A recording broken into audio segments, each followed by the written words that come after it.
La Cité européenne des scénaristes présente...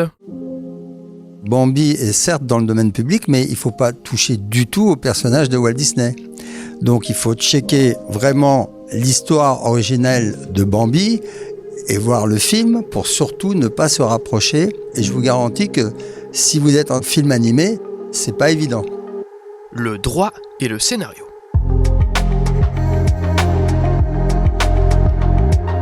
Salut, c'est Baptiste Rambaud. Un dimanche sur 4, j'ai le plaisir de discuter avec ceux pour qui le scénario est un outil de travail. Qu'ils soient techniciens ou employés de bureau, qu'ils interviennent en pré-prod, en prod ou en post-prod, à chaque métier son rapport particulier au texte. La principale défaut, c'est qu'on peut tout écrire peut-être. La liberté de création existe, mais est encadrée quand même par toutes les règles qu'on a évoquées. Leur métier, s'assurer que les projets de films et de séries soient conformes à la loi, puis intervenir en cas de procès.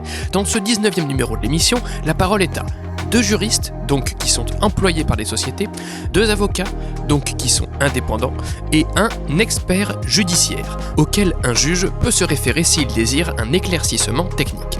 Bref, il sera question aujourd'hui de droit, et en particulier de droit relatif au contenu d'un scénario, à ce que l'on peut raconter ou non. À eux 5, mes invités du jour travaillent aussi bien pour des diffuseurs que pour des producteurs ou que des auteurs. Quel est leur rapport au scénario ? Je les laisse se présenter et vous souhaite une bonne écoute en leur compagnie. Cette émission a été enregistrée en février 2023. Mes excuses pour les quelques passages où surviennent des bruits parasites. Bonjour, je suis maître Ingrid Mériazio, avocat au barreau de Paris, spécialisée en droit de la propriété intellectuelle depuis un certain nombre d'années. Et j'interviens régulièrement en droit de l'audiovisuel, cinéma, et bien sûr auprès de scénaristes pour leurs conseils, mais aussi dans un cadre contentieux. Et actuellement, je développe une expertise depuis 5 ans, donc je suis un petit peu une avocate pionnière dans ce domaine, sur Web3, blockchain, NFT et cinéma. Gwendoline Flamand, je suis directrice juridique adjointe à France Télévisions. Et j'ai plus particulièrement en charge la gestion des contentieux, des précontentieux et de toutes les relations aussi avec les sociétés d'auteurs. Rachel Torgeman, je travaille en tant que juriste au service juridique de Newen France, qui est un groupe de production audiovisuelle. C'est un service transverse qui accompagne différents producteurs. J'ai notamment travaillé ces 3 dernières années sur Plus belle la vie. Christian Ardant, j'ai été producteur de films, membre de la SACD et de la SCAM, et je suis depuis 2003 expert judiciaire à la Cour d'appel de Paris, en audiovisuel, cinéma, vidéo et à la Cour administrative Paris et Versailles. Henri Larmaro, je suis avocat à Paris, ça fait 29 ans que je pratique, je suis droit des affaires à l'origine et j'étais plus propriété intellectuelle, donc ma casquette est nouvelles technologies. Là, je vais intervenir sur le scénario parce que j'ai énormément d'auteurs que je représente ou des producteurs qui ont des problèmes avec les auteurs. Une de mes caractéristiques, c'est toujours trouver des financements pour les films ou pour les producteurs, donc parce que j'ai effectivement tout le côté corporate et de droit des sociétés en plus. Et que ça me permet de structurer un projet autour d'un scénario. Ok, merci pour vos présentations. Oui, c'est Baptiste. Je profite de cette introduction pour vous prévenir que, comme l'épisode de ce jour est un peu technique, j'interviendrai d'une part pour vous proposer des définitions et d'autre part pour rappeler le rôle de la personne qui s'apprête à parler quand elle ne le fait pas elle-même, histoire que vous ayez en tête à chaque fois de quel endroit elle s'exprime. Avocat, expert ou juriste, et dans ce dernier cas, juriste côté producteur ou juriste côté diffuseur. Première question, est-ce que vous pourriez me dire votre rôle à chacun vis-à-vis du scénario ? Rachel Torgeman, juriste chez Newen, donc côté producteur. On intervient au niveau contractuel, tout ce qui est contrat d'auteur. Après, sur l'écriture en elle-même, on intervient peu, mais on peut être sollicité en fait sur des questions de citation, de marque, de personnalité, sur ce qu'on peut dire ou pas dans le scénario. Gwendoline Flamand, directrice juridique adjointe chez France Télévisions, donc côté diffuseur. Moi, j'interviens après. Le producteur, en général, on est sollicité, pas pour tous les scénarios, bien sûr, mais sur certains scénarios qui peuvent être plus problématiques parce que ils portent sur des affaires judiciaires, sur des faits réels, des adaptations de faits différents. On va faire une relecture pour, en lien avec le producteur, essayer de conseiller pour éviter les procédures ensuite, après la diffusion. Ingrid Mériazio, avocate. Moi, j'interviens assez en amont, soit à la demande de l'auteur, scénariste, soit à la demande du producteur, dans le cadre de négociations. Donc, mon premier réflexe, c'est de lire le scénario, de lire le plan de financement, de le commenter éventuellement, de savoir s'il y aura, comme on dit, de l'argent à l'image, savoir où en est le scénariste, s'il y a eu des co-scénaristes, s'il y a eu du travail de collaboration, si les clés de répartition ont été réglées. Dans les contrats, les clés de répartition établissent qui touchera quelle part des futures recettes du projet. Il est donc question de répartition financière. Parce que parfois c'est des conflits sous-jacents et c'est des obstacles pour qu'un producteur rentre là-dedans de manière sereine. C'est des obstacles vis-à-vis des diffuseurs, vis-à-vis des guichets. Après, évidemment, on rentre dans la phase de négociation des contrats. Donc soit d'un côté avec les producteurs, soit d'un côté les auteurs dans les deux sens. Et puis lorsque la signature est faite, il y a un peu un suivi, alors de lecture aussi, mais en général le producteur l'a déjà fait. Mais moi j'interviens plutôt sur un visionnage juridique quand le film est fait. Et puis après, s'il y a des tensions dans le cadre de adaptation du scénario, j'interviens, je fais un peu de la médiation à ce niveau-là. J'essaie d'éviter le blocage de l'avancée de production du film. Je suis très ravie, après, d'être à la projection. Christian Ardan, expert judiciaire. En ce qui me concerne, j'ai plusieurs approches, c'est-à-dire que je me trouve dans des situations qui sont les suivantes, où des producteurs m'appellent parce qu'ils souhaitent faire des remakes, par exemple, ou des auteurs ou des réalisateurs qui viennent me voir pour chercher des droits d'origine pour pouvoir faire une suite quelconque de remake, choses comme ça, où je peux aussi les retrouver dans des problèmes judiciaires qui sont concernant des plagiats ou des contrefaçons, des choses comme ça. Je précise que l'expert judiciaire ne dit jamais le droit. Les avocats, c'est le droit, l'expert judiciaire, c'est l'homme de l'art. Donc on n'a pas à dire le droit, c'est vraiment des faits factuels. Et bien sûr, avec l'expérience, l'expert judiciaire doit être un professionnel du secteur. Bien qu'on connaisse le droit, forcément, on doit éclairer le juge, donc lorsqu'il y a des plagiats, pour dire oui, non, il y a plagiat ou pas. Dans le cas d'un plagiat, par exemple, en expertise judiciaire, lorsqu'on me demande d'intervenir, je vais aller chercher, par exemple, des antériorités sur toutes les productions audiovisuelles qui ont pu exister avant.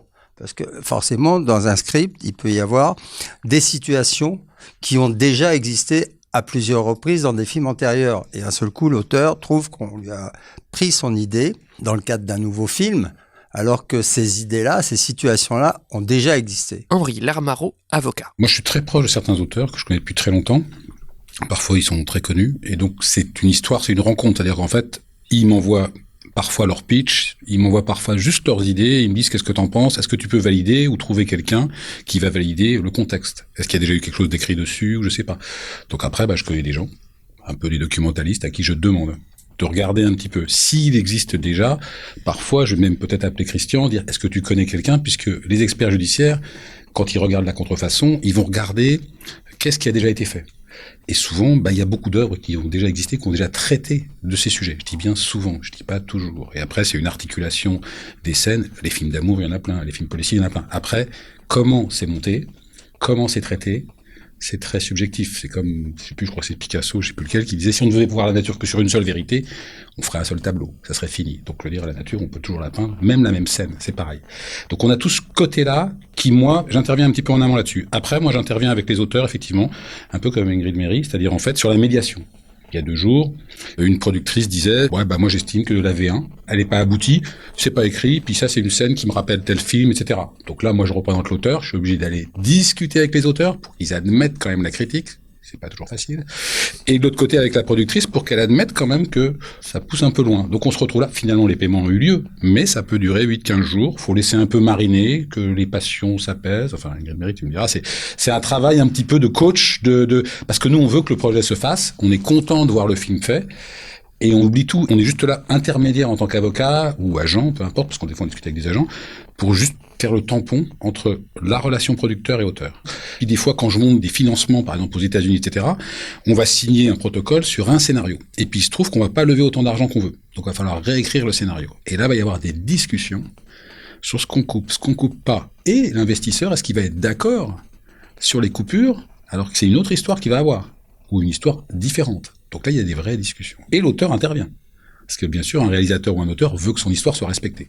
Mais en même temps, les moyens, parfois, ne sont pas là. Après, moi, j'ai eu beaucoup, quand je m'occupais de séries télévisées, moins maintenant, on m'appelait pour des problématiques d'utiliser, je sais pas, des personnages de Grimm, des personnages, je me rappelle, des Sept Nains, est-ce qu'on peut utiliser Grincheux, etc. À cette occasion, j'ai découvert que tous les noms des Sept Nains n'étaient pas dans les contes de Grimm, mais les surnoms avaient été déposés comme marque par Walt Disney.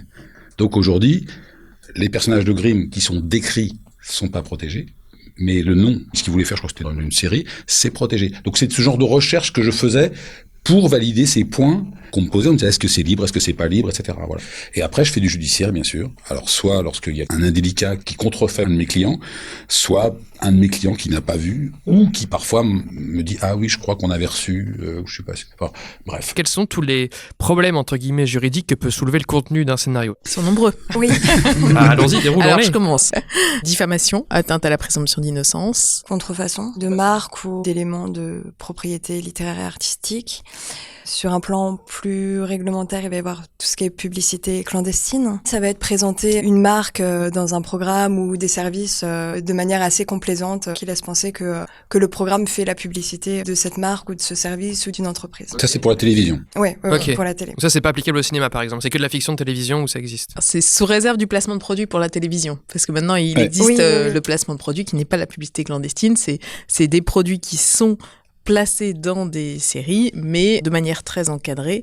Et ça, c'est autorisé. Ok. Ah, du coup, ce serait différent pour un scénario de cinéma que pour un scénario, par exemple, de télévision. Je dirais que le placement de produit va se passer avec le producteur, dans ce cas-là, ou avec les distributeurs, ou avec les financiers du film. Parfois, ceux qui placent le produit participent au financement du film. Ouais.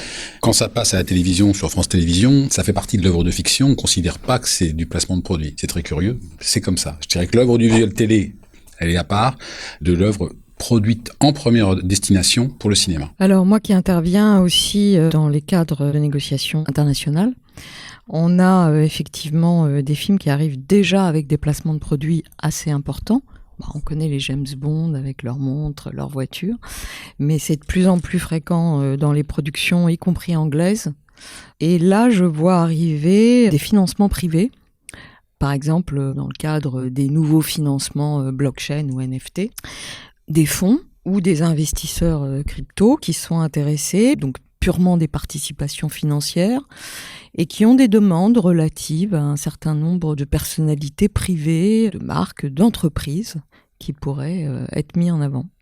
Donc on a cette problématique tout à fait nouvelle par rapport à ce nouveau type de financement. On a vu que Pathé, là, il n'y a pas plus de 2 jours, a annoncé un accord avec Logical Pictures, qui, soutenu par la BNP, a créé en 2021, si j'ai bonne mémoire, un fonds crypto. Donc, sur les NFT, il y a forcément une utilisation d'éléments de publicité, d'éléments antérieurs, lié au film, donc le film est déjà fait. On a vu le procès Tarantino avec Miramax, enfin l'ex-Miramax. Voilà. Ok, et d'autres problématiques qu'on n'a pas encore soulevées vis-à-vis du contenu des scénarios ? L'article 9 du Code civil, la vie privée. La vie privée, c'est quand même quelque chose... Alors, ça rejoint un peu la diffamation, c'est la fausse allégation, le fait de prendre même un récit autobiographique. Alors, on pourrait parler des biopics aussi, avec les descendants, etc. Là, on a effectivement... quand un scénariste se met à écrire là-dessus, il faut vraiment qu'il soit OK avec les héritiers ou avec les gens par rapport à l'adaptation. Je tenais un moment des cours dans un centre de scénario autre, et il y avait celui qui faisait la direction d'écriture, il disait « Le bon livre, c'est le livre où il est écrit peu ». Par exemple, Linda de Souza avait écrit La valise en carton, il disait « C'est un super livre à adapter parce qu'il y a très peu de descriptions, il y a très peu de choses. C'est plus des impressions ». Il disait ça, pour un scénariste, c'est génial. Par contre, à partir du moment où tout est décrit, c'est beaucoup plus difficile d'adapter ou de prendre une trajectoire différente, rien que par rapport au droit moral, au respect de l'œuvre. Si vous débutez en termes de propriété intellectuelle, il est préférable que je vous dise 2 mots sur ce qu'on appelle le droit moral. Avancez dans l'épisode si vous le connaissez déjà. Aux États-Unis, quand un auteur vend un projet, il n'a plus son mot à dire sur rien, à moins que ce ne soit stipulé dans son contrat. C'est le fonctionnement du copyright. Mais en France, chaque auteur dispose de 2 droits distincts, le droit patrimonial d'une part et le droit moral d'autre part. Pour faire simple, disons que le droit patrimonial concerne l'aspect économique de l'œuvre et que l'auteur peut le céder. Quand il vend un projet à un producteur, l'auteur l'autorise à en tirer bénéfice, à faire de l'argent, tout bêtement. Le droit moral, lui, permet le respect du nom de l'auteur et du contenu de son œuvre. Il n'est donc pas question d'argent et, pour le coup, il est acquis, ne peut pas être cédé et n'arrive pas à prescription. Autrement dit, même si l'œuvre elle-même tombe dans le domaine public et que tout le monde peut en tirer bénéfice, droit patrimonial, il conviendra de respecter le nom de l'auteur initial et le contenu de son œuvre initiale, droit moral. Ce droit moral est intéressant car, contrairement donc aux États-Unis, il est acquis aux auteurs et ne se négocie pas. Donc si vous vendez un drame et que les diffuseurs ou producteurs décident ensuite de leur côté, sans vous consulter, de le transformer en comédie, quoi que vous ayez signé, vous pouvez les attaquer en justice pour atteinte au droit moral.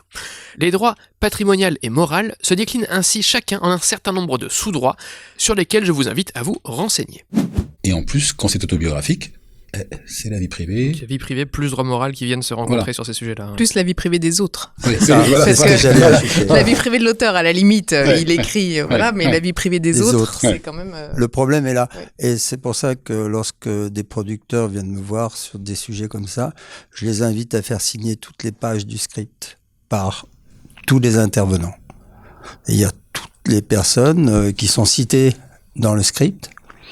Ils vont les voir et comme ça, quand il y a des problèmes, on le sait tout de suite. Ok, est-ce qu'il y a d'autres problématiques qu'on n'a pas encore soulevées vis-à-vis du contenu d'un scénario en termes de droit ? J'ai eu un cas intéressant qui est dans la prolongation de la vie privée, mais qui va même toucher les données personnelles qu'on a aujourd'hui. Ouais. C'est le droit à l'oubli. Donc c'est un petit peu le droit de rétractation. Le droit à l'oubli de personnes qui ont participé à des faits judiciaires ou à des faits qui ont donné lieu à des affaires judiciaires il y a très longtemps. Par exemple, ça peut être des enfants qui, à l'époque, moi je me souviens d'un cas, avaient été séquestrés par leur père parce que il y avait un problème de droit de visite. Et puis, ils ont grandi. Et puis, un réalisateur célèbre et scénariste a fait une adaptation audiovisuelle.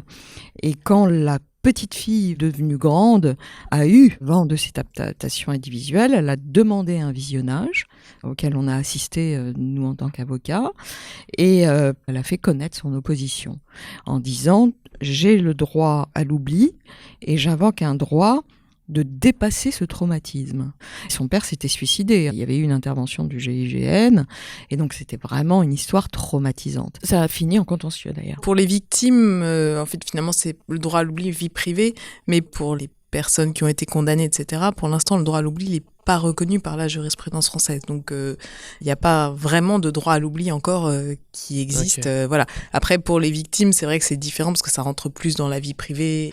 Voilà, c'est par ce biais-là que c'est plus protégé. Et pardon, Henri, tu allais parler d'un autre sujet sur les marques, tu me disais ? Oui, le droit des marques. Alors, la télévision, effectivement, le problème se pose pas puisque c'est encadré par le placement, etc. Mais au cinéma, notamment, dans tout, je dirais, les comédies, il arrive souvent qu'ils fassent des jeux de mots. Et il y a des marques qui parfois se sentent victimes d'un préjudice et qui attaquent. Parce que dans un échange de bons mots, je dirais dans l'esprit stand-upper aujourd'hui, même sorti du contexte, il y a des choses qui sont considérées comme aujourd'hui, je dirais, allant de soi. Cette marque-là, elle est comme ci, elle est comme ça. En réalité, ça porte atteinte à l'image de marque, ça porte atteinte à la marque, et ils peuvent agir. Alors après, bien sûr, la cour, les magistrats vont regarder, et nous on va regarder avant parce qu'on va essayer de transiger. On va dire oui, mais c'était le contexte, etc. C'est une comédie. On va regarder le genre de l'œuvre, on va regarder la scène, on va regarder, etc.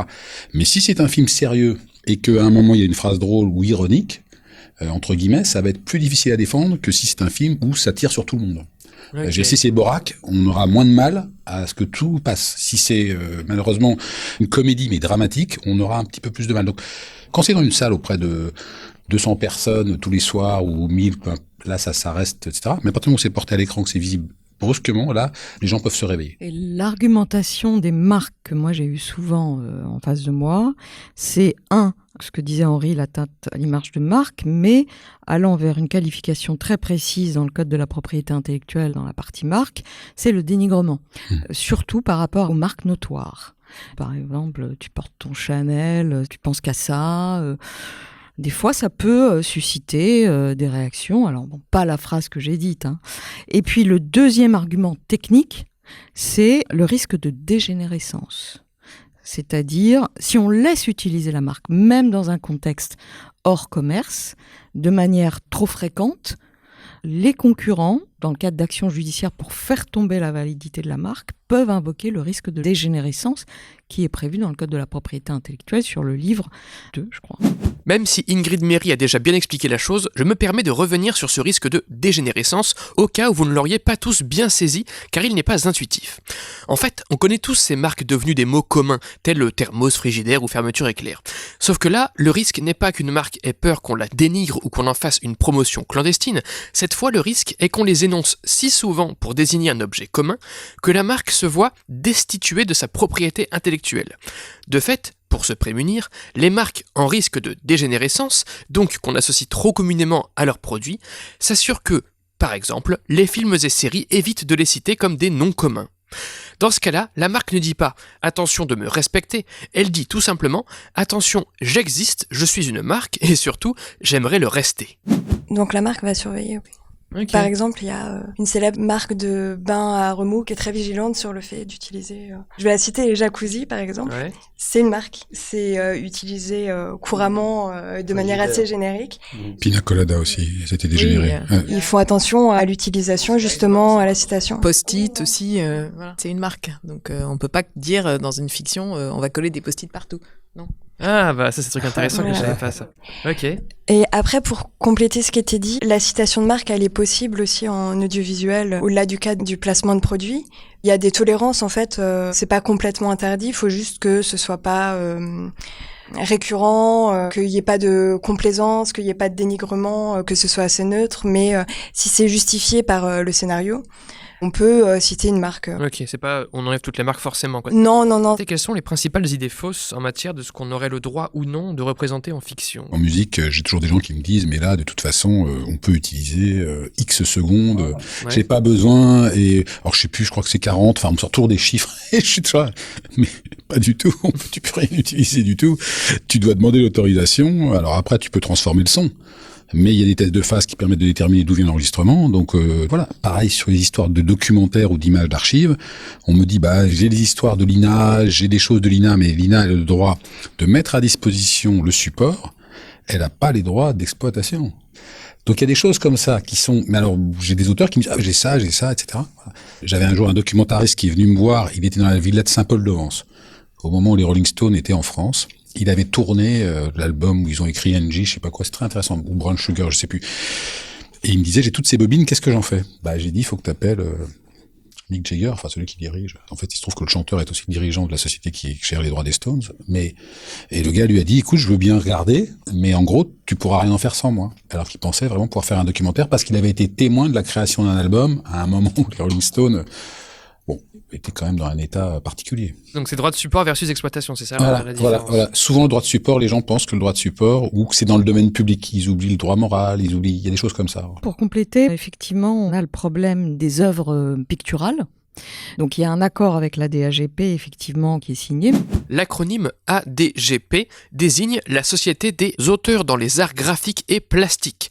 En gros, c'est un organisme de gestion des droits d'auteur, un peu comme la SACD pour les arts dramatiques, mais là c'est pour les arts graphiques et plastiques. Donc il n'y a pas de citation en matière picturale, surtout si on la voit de manière entière. Alors après, il y a l'exception d'accessoires ou d'apparitions furtives, mais bon. Et puis, alors, effectivement, que ce soit dans le documentaire ou bien dans les films, lorsqu'on fait des coproductions internationales, il y a l'implication du fair use. Alors le fair use, c'est un droit aux États-Unis qui est basé sur la liberté d'expression et la liberté de création, qui permet une citation transformative ou justifiée par un certain contexte, une citation d'une œuvre préexistante, sans effectivement surtout payer des droits et demander une autorisation expresse. Et souvent dans les négociations ou dans les discours que j'ai avec les avocats, ils ont une technique assez intéressante. D'abord, ils ont une assurance qui permet de couvrir les risques de contrefaçon. Je ne me souviens plus de son nom là. Cette assurance joue à condition qu'il y ait un avocat qui ait validé le film au niveau du fair use. Donc il analyse les œuvres qui apparaissent à l'écran, les extraits, surtout audiovisuels, et il donne sa signature en disant « je considère que c'est bien du fair use ». Et si jamais il y a un studio, c'est souvent les gros studios, ou un auteur qui a récupéré ses droits qui considère que c'est pas du fair use, là, l'assurance peut couvrir soit une indemnisation demandé par le studio ou un prix excessif demandé par le studio, soit un contentieux, mais là c'est l'assurance erreur et omission. Voilà. Et donc, on a eu la courte citation et aussi avec son équivalent américain. Il n'y a pas d'autres sujets qui vous viennent? Je parle notamment aux deux juristes qui, je pense, bossent aussi régulièrement directement avec des scénaristes sur les idées fausses qu'ils auraient, sur ce qu'ils ont le droit ou non d'écrire. Peut-être juste que la principale idée fausse, c'est qu'on peut tout écrire, peut-être. Ouais. La liberté de création existe, mais est encadrée quand même par toutes les règles qu'on a évoquées. Bambi est tombé dans le domaine public. Et donc, il y a des auteurs qui se sont mis à faire Bambi. Sauf que Bambi est certes dans le domaine public, mais il ne faut pas toucher du tout au personnage de Walt Disney. Donc il faut checker vraiment l'histoire originelle de Bambi et voir le film pour surtout ne pas se rapprocher du tout de celui de Walt Disney. Et je vous garantis que si vous êtes en film animé, c'est pas évident. Si je peux rajouter quelque chose sur Mickey. Mickey est tombé dans le domaine public, sauf que c'est Mickey en 1923, c'est-à-dire la première image de Mickey, sortie par Walt Disney lui-même, et qui n'est pas du tout le Mickey qu'on connaît, puisque c'est un Mickey avec des oreilles pointues, un peu naughty, et donc c'est celui-là qui pourrait être utilisé, mais pas du tout le Mickey qu'on connaît. Et alors, il y a une jurisprudence américaine assez importante sur... Ils ont même étendu à 95 ans le droit d'auteur pour pouvoir garder la durée de protection de Mickey. Qui, entre le scénariste, le diffuseur, le producteur, etc., est pénalement responsable du contenu d'un scénario? Alors oui, je vais peut-être commencer la cascade, parce que... Exactement, c'est la cascade. Voilà, parce qu'en fait, le diffuseur est responsable de ce qu'il diffuse, donc il peut être condamné, mais heureusement, il a un garant, donc je me tourne vers le producteur. Oui, le producteur effectivement garantit que le diffuseur pourra exploiter le programme La paisibilité. paisiblement, voilà. C'est-à-dire que s'il y a un problème, ça va attaquer le diffuseur, mais le diffuseur aura le droit de se retourner vers le contre producteur. le producteur. Le D'accord. producteur qui demande des garanties aussi à ses auteurs. Contractuellement. Voilà, contractuellement. Ok, on y arrive. Et donc au final, ça retombe sur les auteurs à chaque fois, vous diriez ou... Non, pas forcément, Alors, mais... il y a dans la jurisprudence ce qu'on appelle l'erreur inexcusable. Il y a des choses, si le diffuseur diffuse des choses que les juges considèrent comme inexcusables, le producteur aussi, et malgré tout que l'auteur, ils vont prendre leur part. Donc après, ça sera une condamnation solidaire, généralement. C'est assez rare, en fait, on arrive à trouver des solutions avant, mais c'est vrai que les jurisprudences qui existent, c'est la faute inexcusable, c'est en fait vraiment quelque chose de très gros. Des courriers d'un ayant droit, des courriers de quelqu'un victime d'un préjudice, une marque, ou même quelqu'un proche du sujet de la personne traitée dans l'œuvre.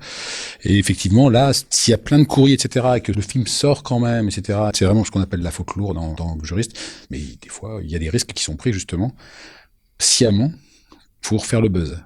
Il y a aussi des gens qui font ça. Il y a les deux. Si dans la note de présentation du scénariste ou du producteur, le risque est identifié et que malgré tout le film est diffusé ou que le producteur le produit, il est clair que il a pris son risque. À partir du moment où on peut le produire, il peut pas dire « vous me garantissez d'un risque que j'ai pris ». On va pas se retourner vers l'auteur si c'est un risque qui est assumé par tout le monde, parce qu'on sait que ce sujet-là est très compliqué. Voilà.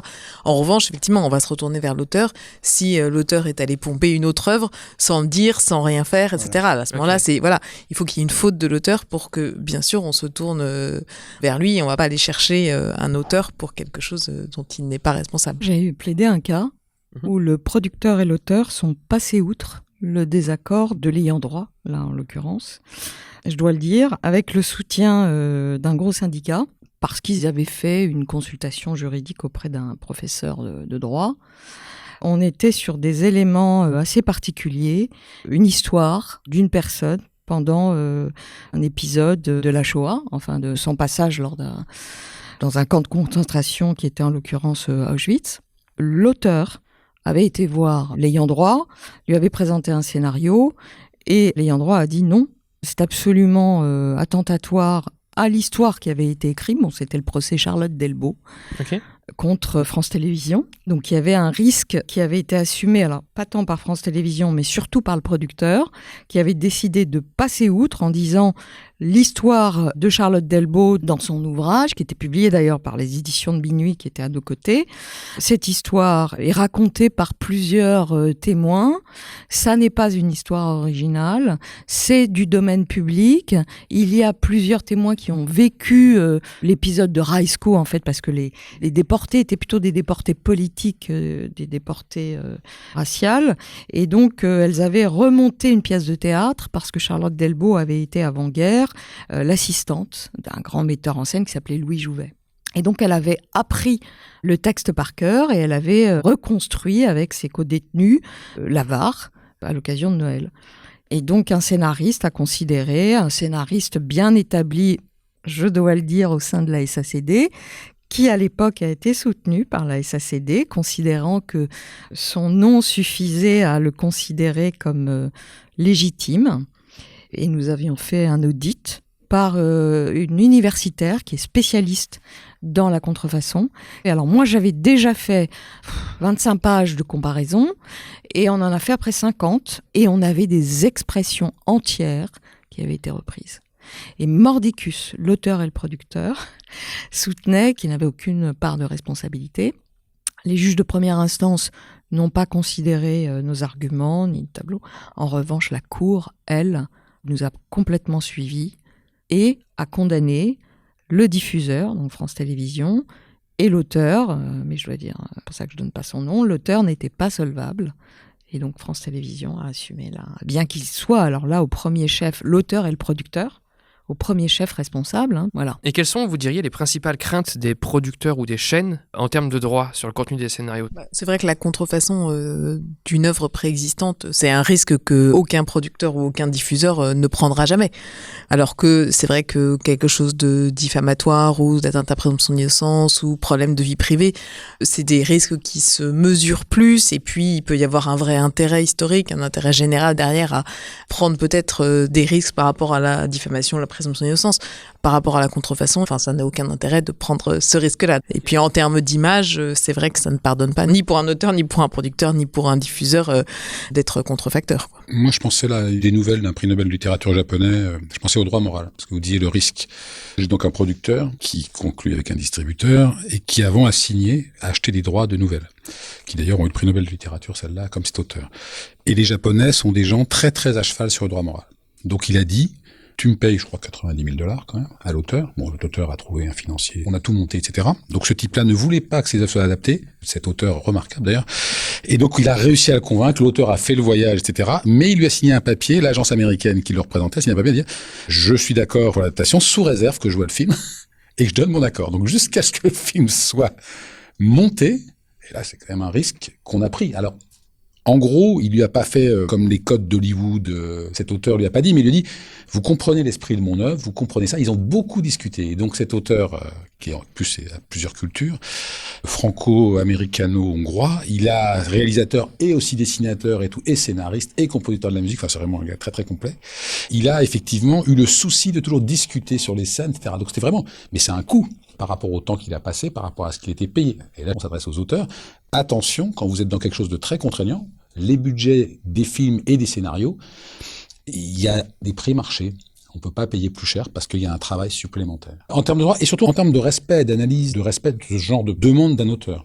Après, est-ce qu'il y a d'autres choses qui risquent ? Oui, effectivement, il y a toujours le problème du contexte. Je me rappelle d'un producteur qui sortait un film sur ceux qui sont partis faire la guerre au Moyen-Orient, là, des cités françaises ou de villages français, etc.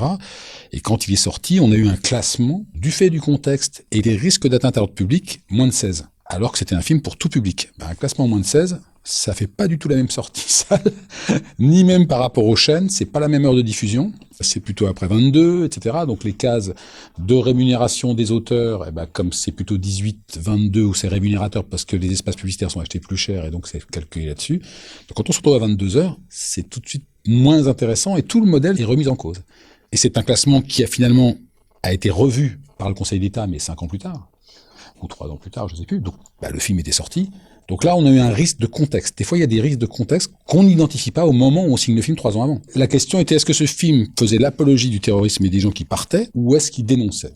Et c'était un film qui était, entre guillemets, objectif. Il montrait les gens tels qu'ils étaient. C'est comme le film Novembre, là, qui devait sortir le lendemain du 15 novembre. Et du coup, il n'est pas sorti. Ça a été décalé. Risque d'atteinte à l'ordre public. Les familles pourraient invoquer, le procès en plus n'est même pas fini, je crois. C'est un procès gigantesque, le procès des victimes de novembre. Quels sont les droits que les scénaristes peuvent revendiquer quand ils font face à, je sais pas, une mise en demeure, un contentieux ou autre? On avait parlé de la courte citation par exemple tout à l'heure, j'imagine qu'il y en a d'autres. On peut dire parodie, on peut dire courte citation, et courte citation pour des séries télévisées ou des films, c'est à des fins commerciales. La courte citation, c'est quand même à des fins pédagogiques, didactiques. Enfin, c'est quand même des fins extrêmement précises. On peut pas faire de la courte citation. On n'est pas, et là, c'est une fausse idée, on n'est pas dans le fair use. Le fair use autorise l'utilisation d'extraits à des fins commerciales dans un film. Nous, en France, c'est niette. Les droits de préemption. Un auteur-réalisateur, lorsqu'il y a une société de production qui a des problèmes et que cet auteur ou ce réalisateur a signé avec cette société de production qui se trouve en liquidation, par exemple, il a la possibilité de racheter le film. Il a un droit de préemption.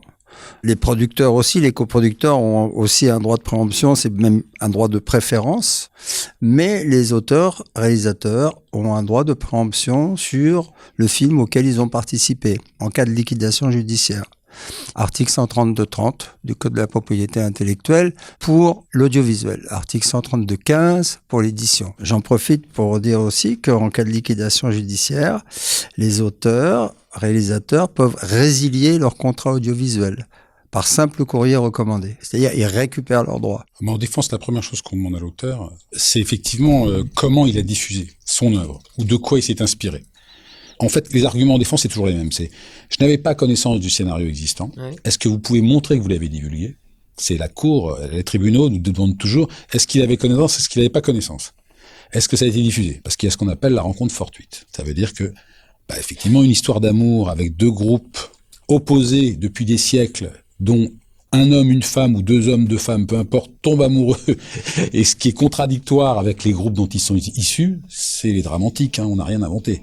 Et pourtant, c'est les ressorts de beaucoup d'histoires de comédies dramatiques que l'on trouve partout. L'Uchronie, c'est pareil. On imagine que quelqu'un ait gagné, ou qu'un événement de l'histoire ne se soit pas passé comme c'était prévu. Il y a plein de films comme ça. Alors, il y a une autre jurisprudence qui est intéressante par rapport à votre question, oui. En défense.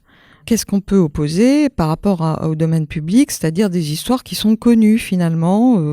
Il y a cette jurisprudence qui a un peu fait polémique dans le milieu, qui est la jurisprudence Séraphine, le fameux film sur cette femme de chambre qui est devenue peintre célèbre.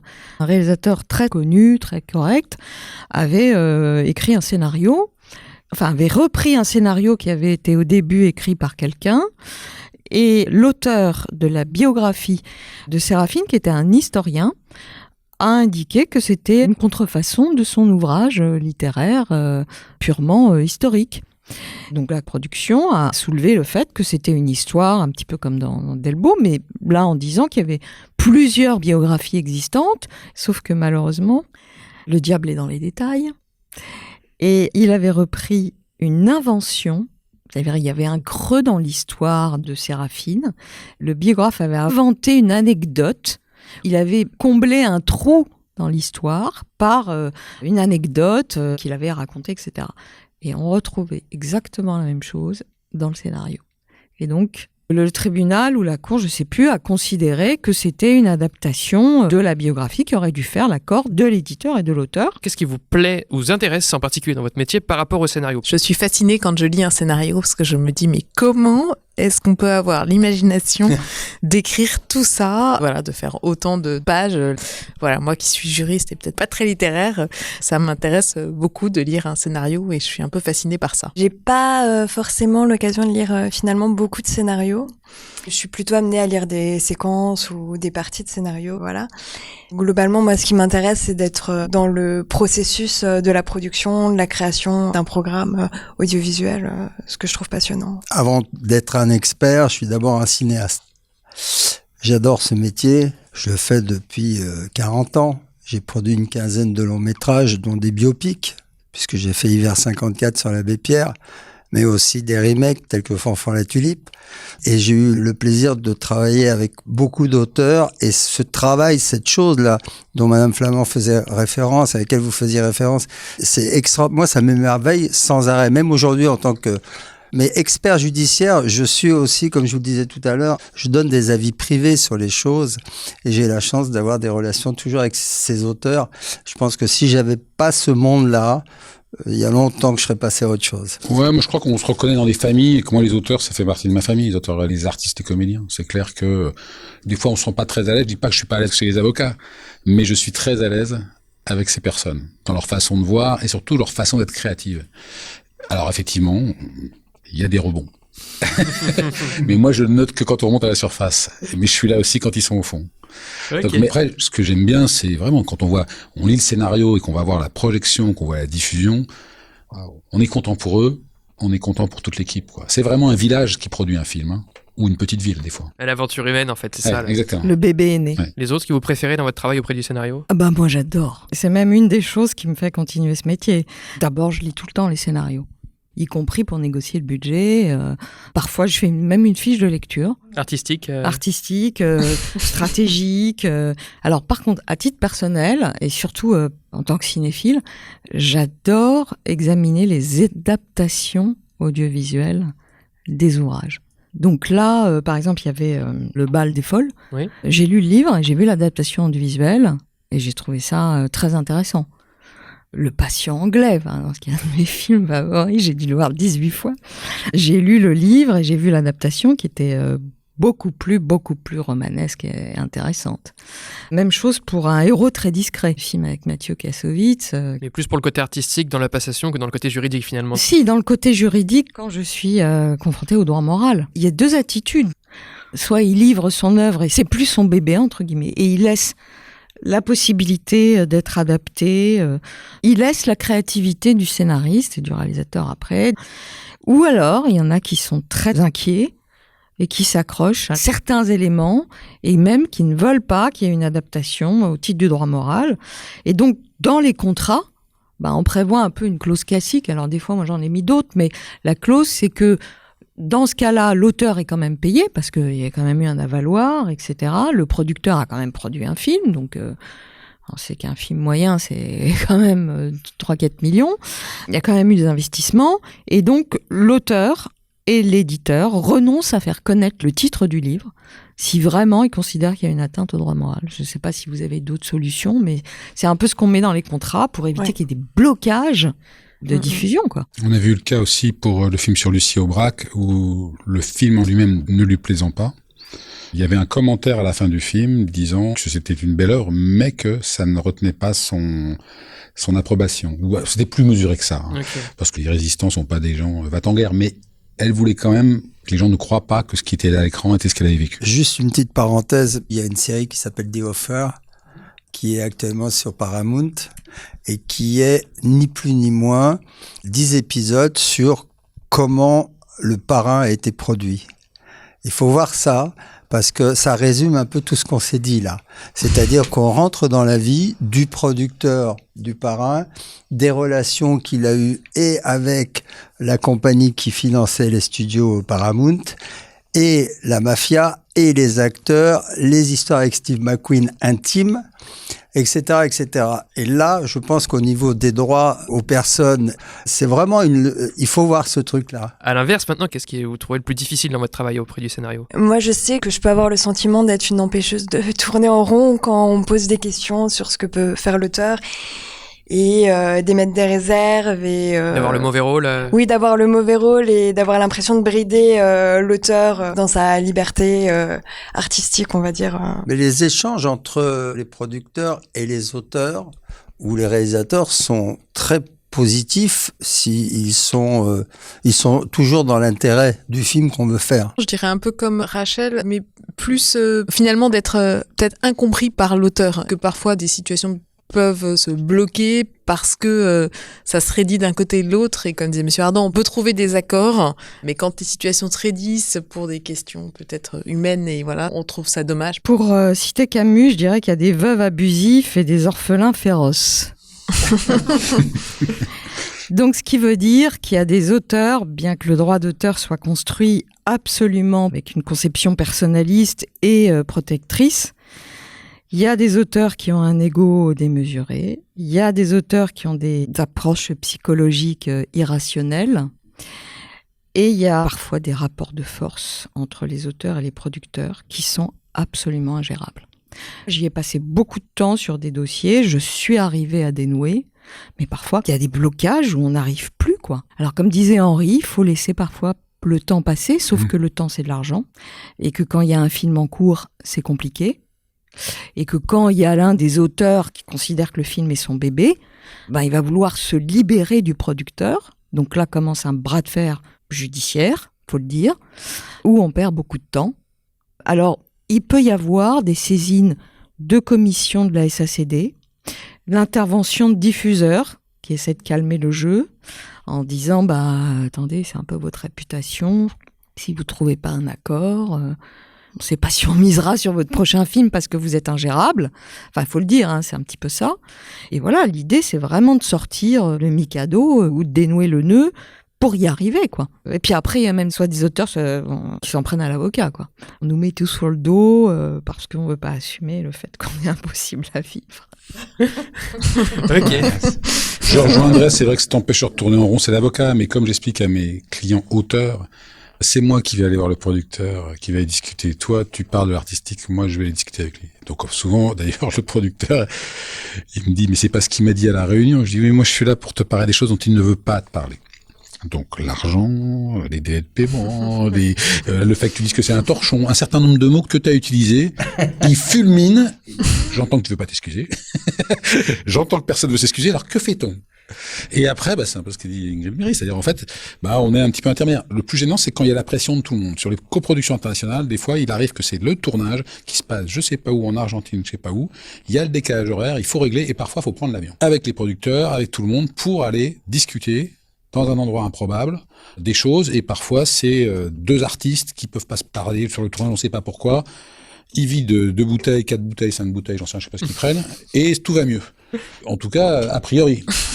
Jusqu'au tournage. Et là, c'est plus la fatigue que ça crée et la tension, parce qu'on a d'autres dossiers. Ah oui. Donc, on est un petit peu là, quand on doit aller éteindre l'incendie.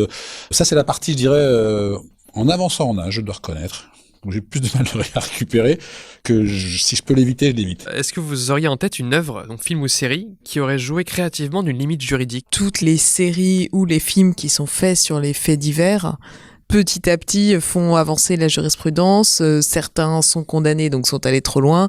Et petit à petit, la ligne se dessine, se trace sur la question de ce qu'on peut raconter à partir d'un fait divers existant. C'est vrai qu'en France, la vie privée a reculé dans les œuvres de fiction. C'est-à-dire, en fait, autrefois, parler d'une affaire de vie privée était quelque chose si ça n'avait pas été divulgué par la presse ou autre chose, et même la presse était beaucoup plus discrète. L'affaire Strauss-Kahn a un peu fait dégoupiller tout ça. À mon grand dame, peu importe ce qu'il ait fait, c'est plus dans le principe du droit. D'ailleurs, pareil, les écoutes téléphoniques du président de la République Sarkozy, l'écoute entre avocats, etc., on voit qu'il y a de plus en plus la possibilité de ne pas respecter des principes comme le secret professionnel ou simplement le respect de la vie privée. Alors, moi je me rappelle, j'avais des journalistes qui m'avaient appelé en me disant « Est-ce qu'on peut faire une série ?» Donc je m'en parlais, c'était un avis comme ça téléphonique. « Est-ce qu'on peut faire une série sur Strauss-Kahn ?» Et je dis « moi aujourd'hui, je suis désolé, j'ai la présomption d'innocence. Ouais. » Donc vous faites une série qui traite, ça n'a pas été jugé, j'ai un problème. Pareil en ce qui concerne Jérôme Kerviel, le film a été fait. On m'a posé la même question, c'est un journaliste aussi, je lui dis moi j'ai un problème, c'est qu'en fait il y a un certain nombre de gens qui n'ont pas été jugés dans la chaîne de responsabilité. Et on explique dans le jugement qu'on n'a pas d'informations sur qui devait contrôler qui. Donc ça veut dire que Kerviel était dans le contre-contrôle de la Société Générale, mais il n'était pas contrôlé pour plusieurs milliards, comment dire. C'est pas que c'est pas croyable, ce n'est pas vrai, c'est sûr. Ouais. Il y a eu des gens qui sont tenus là-dessus, je fais pas de la diffamation. Ça veut juste dire que là, on a des éléments de fait, donc le film a traité, mais après la question c'était est-ce qu'on pouvait le traiter en série? Mais ça a progressé tout ça, c'est-à-dire qu'en fait aujourd'hui, en tout cas sur l'affaire Strauss-Kahn, et je sais qu'il y a une série dessus. Strauss-Kahn avait déposé la plainte contre le film de Seferara avec Depardieu, et il y a une transaction qui a été signée. Il a retiré sa plainte, ça n'a pas été au bout. Le film a été diffusé, ouais. On est de plus en plus dans le buzz, dans la séquence qu'on va tenter. On voit les films sur Madoff, on voit de plus en plus de films ou de documentaires ou de séries sur des choses très récentes. J'ai eu le cas où quelqu'un qui recevait régulièrement Hervé Weinstein, donc le producteur Miramax, sur le Festival de Cannes et qui s'occupait de lui pour de la logistique, est venu me voir en disant moi je viens de publier un livre chez un petit éditeur, j'ai un producteur anglais, un producteur américain qui est intéressé pour l'adapter, est-ce que vous pouvez me conseiller? La condamnation venait de tomber et en fait il y avait des autres faits qui étaient révélés. Moi, j'ai donné un avis négatif. Je l'aurais fait pareil. On avait un producteur qui disait ça peut faire avancer la cause de MeToo, ça peut faire comprendre l'univers, ça peut rajouter. C'était pas tout à fait les mêmes faits, mais faits de violence contre sa femme, etc. Bon, maintenant qu'ils ont été rendus publics, donc c'est pour ça que je les évoque. Ça posait un problème. Là, on est en plein dans le nouvel outil de ChatGPT. Les scénaristes s'éclatent aujourd'hui à trouver des solutions pour leurs scénarios. Alors, soit les coécrire, voire les écrire complètement pour rigoler avec cet outil. Donc, que dit le droit vis-à-vis de ça? Est-ce qu'une œuvre créée avec est protégeable? Qui en est responsable? Que dit le droit vis-à-vis de ce qui est créé avec l'intelligence artificielle aujourd'hui? Le droit ne dit rien aujourd'hui. Pourquoi? Parce que le droit est en construction. Au niveau européen, même au niveau des standards des intelligences artificielles, et le droit cherche à trouver sa place, y compris par rapport au droit d'auteur.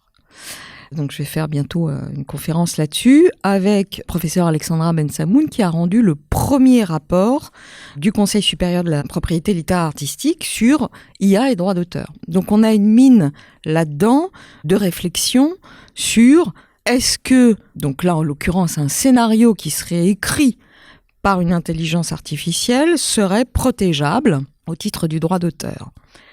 Alors il y a 2 points là-dessus. Aujourd'hui, le droit d'auteur ne reconnaît pas, ne rend pas éligible un scénario écrit par une intelligence artificielle qui n'est pas considéré comme un esprit, comme un humain.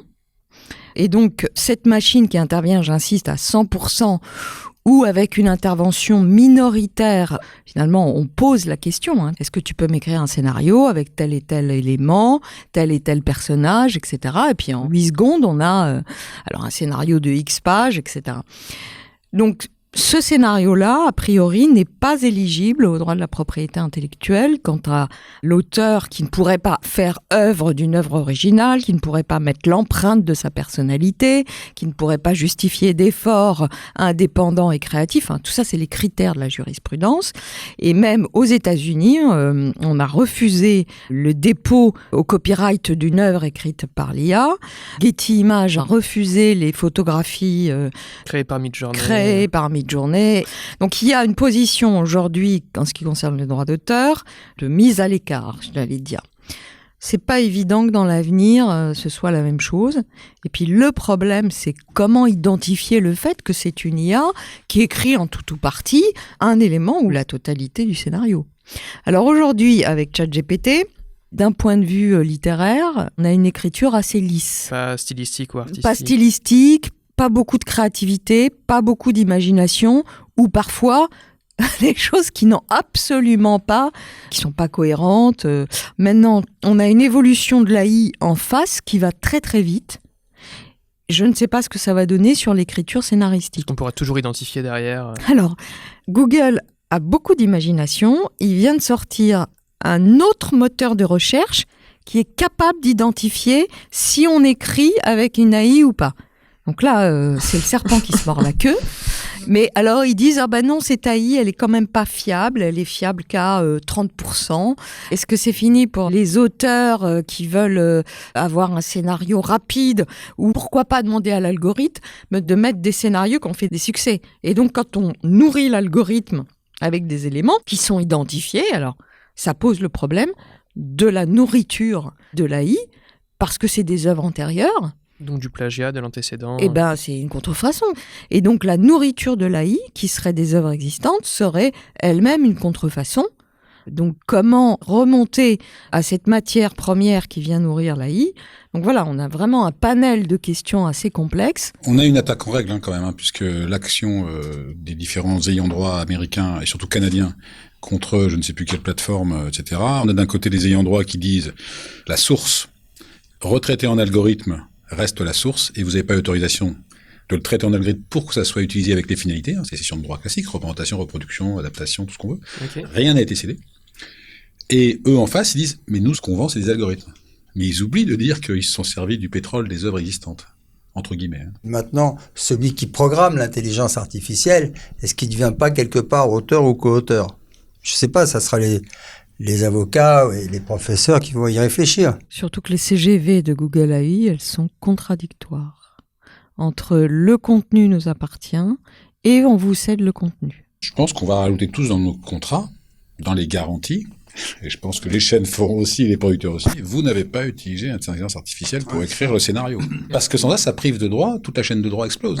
Henri, tu as abordé tout à l'heure comment tu vois évoluer un peu les jurisprudences, notamment au sujet de la vie privée. Moi, j'ai une question qui s'adresse à tous, qui est qu'est-ce que vous pensez de l'évolution du droit en termes de fiction aujourd'hui? Qu'est-ce que vous espérez pour la suite? J'ai l'impression qu'il y a de plus en plus de droits, en fait, quand même. Donc voilà, j'ai un conseil à dire aux auteurs, c'est renseignez-vous avant d'écrire effectivement sur vos droits, et c'est très bien qu'il y ait ce genre de podcast, parce que avant de partir, il faut préparer sa monture, parce que après ça fait mal quand on se sent censuré. Voilà. Je dirais qu'un auteur aujourd'hui, et même un photographe, n'importe quel auteur, doit presque bâtir sa démonstration de l'apport personnel avant d'aller voir un producteur ou se prémunir des choses.